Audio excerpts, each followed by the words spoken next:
Hi Lakshmi. Hi ma'am, good morning. Good morning. నమస్తే, welcome back to my podcast. ఈరోజు ఫిబ్రవరి 3ని world physician డేగా observe చేయడం జరుగుతుంది. So ఒక డాక్టర్ అంటే వృత్తిపరంగానే కాదు, పేషెంట్తో కమిట్మెంట్ అనేది చాలా ఎక్కువగా ఉంటుంది. పేషెంట్కి ఎలాంటి టైంలోనైనా ఎలాంటి కష్టంలోనైనా హెల్ప్ చేయడానికి రెడీగా ఉంటారు. సో ఈరోజు మనతో ఉన్నారు doctor Lakshmi. She's a senior physician, professor of medicine and moreover she's my best friend. Happy world physician day Lakshmi. Thank you ma'am, wish you the same. How do you feel today? Yeah, I'm very happy. నాకు చాలా ఆనందంగా ఉంది ఈరోజు female physicians day గురించి మనము మాట్లాడుకుంటున్నాము.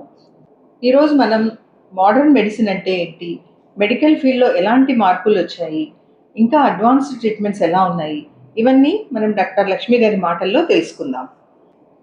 లక్ష్మి, ఈ ఫిబ్రవరి 3న world physician డేగా ఎందుకు అబ్జర్వ్ చేయడం జరుగుతుంది? నమస్కారం అండి. మ్యామ్, ఏమైందంటే ఈ వరల్డ్ ఉమెన్స్ ఫిజిషియన్స్ డే అనేది ఎందుకు మనము సెలబ్రేట్ చేసుకుంటున్నాము అని అంటే, మెయిన్గా ఇది డాక్టర్ ఎలిజబెత్ బ్లాక్వెల్ అని ఆమె first women to take medical certificate as a doctor 1849లో. సో ఆమె బర్త్డేని గుర్తింపుగా మనము ఈ ఫిజిషియన్స్ డే చేసుకుంటున్నాము. సో దీనివల్ల ఏంటంటే మనము we can appreciate the encouragements and developments in the women physicians and also encourage the young doctors for this. Women's హెల్త్లో ముందు రోజుల కంటే ఇప్పటికి ఎలాంటి తేడాలు అబ్జర్వ్ చేస్తున్నాము, అలాగే మీరు డైలీ క్లినిక్లో ఎలాంటి కేసెస్ ఎక్కువగా చూస్తుంటారు? మ్యామ్, ఏమంటే మెయిన్గా పాతకాలానికి ఇప్పటికి డిఫరెన్స్ ఏంటంటే, పాతకాలంలో ఆడవాళ్ళు అనగానే ఓన్లీ ప్రెగ్నెన్సీ, పిల్లలు కనడము, దానివల్ల వచ్చే ఇన్ఫెక్షన్స్ ఎక్కువగా కాన్సన్ట్రేట్ చేసేవాళ్ళు. ఇప్పుడు ఏమైందంటే అది కాకుండా మన లైఫ్ ఎక్స్పెక్టెన్సీ పెరిగిపోయింది కాబట్టి, సో దీనితో పాటు నాన్ ఇన్ఫెక్షస్ డిసీజెస్ అంటే హార్ట్ ప్రాబ్లమ్స్ కావచ్చు, షుగర్ కావచ్చు, బీపీ కావచ్చు, థైరాయిడ్ ప్రాబ్లమ్స్, ఇలా చాలా ప్రాబ్లమ్స్ మనం కాన్సన్ట్రేట్ చేయాల్సి వస్తుంది ఇప్పుడు కాలంలో. సో రెగ్యులర్గా మా క్లినిక్లో ఫీమేల్ పేషెంట్స్ ఎలా వస్తుంటారు అంటే, in general BP, sugar, thyroid problems, దీంతో పాటు మెయిన్గా కొంచెం మెంటల్ హెల్త్ ఇష్యూస్తో కూడా వస్తూ ఉంటారు మా దగ్గరికి. డాక్టర్ లక్ష్మి, అడాలసెంట్ ఏజ్లో అంటే కౌమార దశలో మీరు ఎక్కువగా ఎలాంటి హెల్త్ ఇష్యూస్ని చూస్తుంటారు? మ్యామ్, అడాలసెంట్ ఏజ్ అంటే 10 నుంచి 19 సంవత్సరాలు. ఈ పీరియడ్ ఏంటంటే మనకు చాలా ఇంపార్టెంట్. బాడీలో చాలా మార్పులు జరుగుతుంటాయి, చాలా డెవలప్మెంట్ జరుగుతుంటాయి, హార్మోనల్ డిఫరెన్సెస్ జరుగుతూ ఉంటాయి. సో దీనివల్ల రెగ్యులర్గా మనం యూజువల్గా చూసే కేసెస్ పీసీఓడీస్ అని అంటుంటాము, థైరాయిడ్ ఫంక్షన్ డిస్ఫంక్షన్స్ చూస్తుంటాము. వీటితో పాటుగా స్ట్రెస్, యాంగ్జైటీ, ప్రెషర్స్ వలన మెంటల్ హెల్త్ ఇష్యూస్ వస్తూ ఉంటాయి. సో ఇవి ముఖ్యంగా ఈ ఏజ్లో చూస్తూ ఉంటాం మేము. సో దీంతో పాటుగా అర్లీగా పీరియడ్స్ వస్తున్నాయి, ఎర్లీ మినార్కి అంటున్నాము, ఆర్ డిలేడ్ పీరియడ్స్ వస్తున్నాయి. లేదు, అర్లీ ఏజ్లో మ్యారేజ్ జరిగితే కూడా అర్లీ మ్యారేజ్, ప్రెగ్నెన్సీ వలన కూడా చాలా ప్రాబ్లమ్స్ చూస్తున్నాం మనం. మీరు అన్నట్టు ఇప్పుడు పీసీఓడి అనేది చాలా ఎక్కువగా చూస్తున్నాం Lakshmi. Out of 10 patients 3 patients అన్న ఈజీగా పీసీఓ ప్రాబ్లంతో, ఒబేసిటీతో, ఇరెగ్యులర్ పీరియడ్స్తో చాలా పేషెంట్స్ వస్తున్నారు. అలాగే మీరు అడల్ట్ పేషెంట్స్లో ఎలాంటి హెల్త్ ఇష్యూస్ ఎక్కువగా చూస్తున్నారు మీ డైలీ క్లినికల్ ప్రాక్టీస్లో? మేడం, అడల్ట్స్లో ఏంటంటే ఇంక్రీజ్డ్ హార్మోనల్ చేంజెస్ వలన కావచ్చు, ఏజ్ వలన కావచ్చు, చాలా అదర్ ప్రాబ్లమ్స్ మేము చూస్తున్నాము. వాటిల్లో ముఖ్యంగా హైపర్ టెన్షన్, బీపీ, హార్ట్కి సంబంధించిన జబ్బులు, స్ట్రోక్స్ చూస్తున్నాము, బ్రెయిన్కి సంబంధించి స్ట్రోక్స్ చూస్తున్నాము, థైరాయిడ్ ఇష్యూస్ చూస్తున్నాము. సో వీటితో పాటుగా మెయిన్గా మేము మెటబాలిక్ చేంజెస్ వలన ఆటో ఇమ్యూన్ డిసీజెస్ కూడా చాలా వరకు చూస్తున్నాం పేషెంట్స్లో. ఆటో ఇమ్యూన్ డిసీజెస్లో మెయిన్గా సిస్టమిక్ లూపస్ ఎరిథెమటోసిస్ అంటాము మేము, అది ఒకటి ఎక్కువగా చూస్తూ ఉంటాము. ఫీమేల్స్లో జాగ్రీ సిండ్రోమ్ కూడా చూస్తూ ఉంటాము. దీంతో పాటుగా ముఖ్యంగా నేను హార్మోనల్ చేంజెస్ గురించి చెప్తున్నాను కాబట్టి క్యాన్సర్స్ ఇంపార్టెంట్గా మనం చూసుకుంటున్నాము. ఓవేరియన్ క్యాన్సర్స్ కావచ్చు, సర్వైకల్ క్యాన్సర్స్ కావచ్చు, బ్రెస్ట్ క్యాన్సర్స్ కావచ్చు, ఇవి అడల్ట్ ఏజ్లో మనము చాలా జాగ్రత్తగా ఉండాలి. పోస్ట్ మెనోపాజల్ లేడీస్లో కూడా మీరు చాలా చూస్తుంటారు కదా లక్ష్మి, చాలా ప్రాబ్లమ్స్ ఫేస్ చేస్తూ వస్తుంటారు patients. So many complications in that age also. I hope that. So ఇప్పుడు లైఫ్ స్టైల్ డిసీజెస్ గురించి ఎక్కువగా వింటున్నాం కదా, అసలు ఈ లైఫ్ స్టైల్ డిసీజ్ అంటే ఏంటి, అవి దేనివల్ల వస్తున్నాయి లక్ష్మి?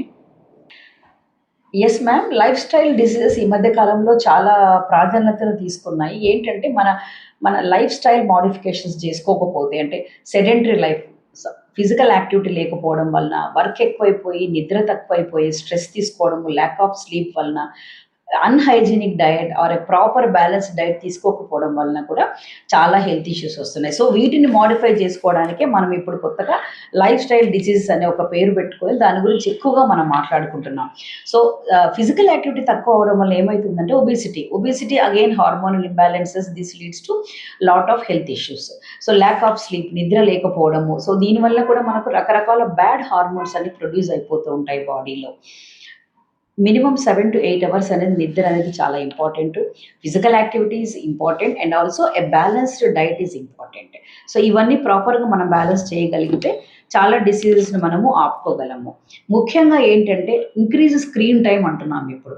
చాలా వరకు గ్యాడ్జెట్స్, ల్యాప్టాప్స్, సెల్ పెట్టుకొని పని చేసుకుంటున్నారు. సో ఇంక్రీజ్డ్ స్క్రీనింగ్ టైం కావాలన్నా మనం సెడేషన్ ఒకటే ప్లేస్లో కూర్చుంటున్నాము. అదే పనిగా మన బ్రెయిన్ దానిపైన పెడుతున్నాం. సో దీని అన్నిటి వలన కూడా చాలా ఇంబ్యాలెన్సెస్ జరుగుతున్నాయి మన బాడీలో. So reduce your screen time and have a proper diet and have good habits.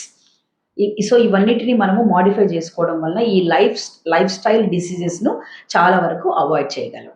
Doctor Lakshmi, ఇప్పుడు యంగ్ డాక్టర్స్కి నువ్వు ఇచ్చే సలహా ఏంటి? వాళ్ళ ప్రొఫెషన్ వైజ్గా కానీ, పర్సనల్ లైఫ్ వైజ్గా కానీ, నీ ఎక్స్పీరియన్స్తో వాళ్ళకి ఇచ్చే సలహా ఏంటి? మ్యామ్, యంగ్ డాక్టర్స్కి నేను సజెషన్ ఏమంటే, ఇప్పుడు చాలా సబ్జెక్ట్ ఇంప్రూవ్ అయిపోయింది, చాలా అడ్వాన్సెస్ వచ్చినాయి మన మెడిసిన్లో. సో ఏంటంటే ఒకసారి పేషెంట్ మన దగ్గరికి వచ్చినప్పుడు వాళ్ళ కంప్లైంట్స్ని మనము నింపాదిగా నిదానంగా విని దాన్ని వాళ్ళకి కన్విన్స్ చేయాలి. మనం ఏం చేస్తున్నామో వాళ్ళకి చెప్పాలి. వాళ్ళని ఒప్పించి, అంటే పేషెంట్ సెంటర్డ్ కేర్ అనేది ఇప్పుడు చాలా ఇంపార్టెంట్. సో అలా తీసుకొని మనం ముందుకెళ్తే and balance your personal life and professional life equally. And మీరు కూడా మీ హెల్త్ని కాపాడుకోండి, ప్రాపర్ డయట్ తీసుకోండి, ప్రాపర్ ప్రికాషన్స్ తీసుకోండి, have a good physical activity and go forward.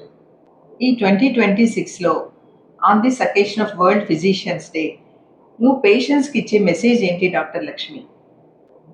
Ma'am, నేను పేషెంట్స్కి ఏం చెప్తానంటే, ఇప్పుడు చాలా చాలా జబ్బులు బయటపడుతున్నాయి. వెరీ యంగ్ ఏజ్లో ఎంఐ వస్తూ ఉంది, మనం చూస్తున్నాము బయట. సో దీనివల్ల మెయిన్గా హెల్త్ చెకప్స్ మీద కాన్సన్ట్రేట్ చేయమంటున్నాను. ఎర్లీ 20స్లోనే ఒకసారి వాళ్ళ బిఎంఐ, వాళ్ళ బాడీ మాస్ ఇండెక్స్ ఎలా ఉంది, వెయిట్ ఎలా ఉంది, ఒబిసిటీగా ఉన్నారా, లేదంటే ఏమైనా బీపీ ఉందా, ఇలాంటివి చెక్ చేసుకుంటే ఎవ్రీ 2 to 3 ఇయర్స్కి ఒకసారి చెక్ చేసుకున్నా చాలు. అదే 30+ 40 మధ్యలో వచ్చినప్పుడు ఏమవుతుందనంటే యాన్యువల్ చెకప్స్ అనేది very very important. Annual checkups వలన వాళ్ళ లైపిడ్ ప్రొఫైల్స్, వాళ్ళ బీపీలు, వాళ్ళ షుగర్లు ఏదైనా కూడా మనకు బయటపడుతుంది. అదే ఫ్యామిలీ హిస్టరీ ఉందనుకోండి, ఇంకొంచెం అగ్రెసివ్గా హెల్త్ చెకప్స్ చేయించుకోవడం అనేది చాలా ఇంపార్టెంట్. కమింగ్ టు దేర్ వాళ్ళ పర్సనల్ ఏంటి అని అంటే, have a good balanced diet, have a good prepared and healthy diet and also have a good physical activity చాలా ఇంపార్టెంట్. సో దీంతో పాటు మనము మెంటల్గా స్ట్రెస్ అండ్ టెన్షన్ తీసుకోకుండా యోగా, మెడిటేషన్ లాంటివి కూడా మీరు ఇంప్లిమెంట్ చేసుకోవచ్చు. I agree with you Lakshmi. General health checkup అనేది చిన్న ఏజ్ నుంచి చాలా ఇంపార్టెంట్ అవుతుంది. ఎందుకంటే చాలా కేసెస్ మనము ఎర్లీ ఎంఐస్, అలాగే ఎర్లీ క్యాన్సర్స్ కూడా చూస్తున్నాము చిన్న ఏజ్లోనే. కాబట్టి starting from the adolescent age group అప్పుడప్పుడు డాక్టర్ని విజిట్ చేసి అవసరమైన టెస్ట్లు చేయించుకోవడం అనేది ఈ కాలంలో చాలా ఇంపార్టెంట్ రోల్ ప్లే చేస్తుంది. యాజ్ ఏ గైనకాలజిస్ట్ మాకు డైలీ ప్రాక్టీస్లో ఫిజిషియన్ రోల్ అనేది చాలా ఇంపార్టెంట్. సో టీమ్ వర్క్ అనేది చాలా ఇంపార్టెంట్ అయిపోతుంది. ఎందుకంటే స్టార్టింగ్ ఫ్రమ్ పీసీఓఎస్ హార్మోన్స్ ప్రాబ్లమ్స్తో సఫర్ అవుతుంటారు. అలాగే ప్రెగ్నెన్సీలో వచ్చే బీపీ కానీ, షుగర్ కానీ, ఇవన్నీ కూడా we have to refer the patient to physician. అలాగే పోస్ట్ మెనోపాజల్ లైఫ్లో వచ్చే BP, sugars, thyroid diseases and any diseases, ఇవన్నీ కూడా with the help of physician only we can manage the patient. So thanks very much for the physicians who help us in our daily practice.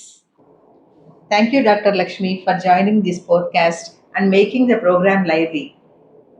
Thank you ma'am, నాకు ఈ opportunity ఇచ్చినందుకు, ఈ world women's physicians day సందర్భంగా నా అభిప్రాయాన్ని నేను వ్యక్తపరిచినందుకు, నాకు ఈ ఛాన్స్ ఇచ్చినందుకు thank you ma'am. Thank you. Audience అందరికీ మీకు ఈ పాడ్కాస్ట్ యూస్ఫుల్గా అనిపిస్తే దయచేసి మీ ఫ్యామిలీ మెంబర్స్కి, మీ ఫ్రెండ్స్కి అందరికీ షేర్ చేయండి. సో దట్ మీరు వాళ్ళకు హెల్ప్ చేసిన వాళ్ళు అవుతారు. అండ్ ఫ్యూచర్లో ఇలాంటి పాడ్కాస్ట్లు ఏమైనా అవసరం అనుకుంటే మీరు కామెంట్ చేయండి. Please like, share and subscribe our Vishnupriya IVF channel. నమస్తే.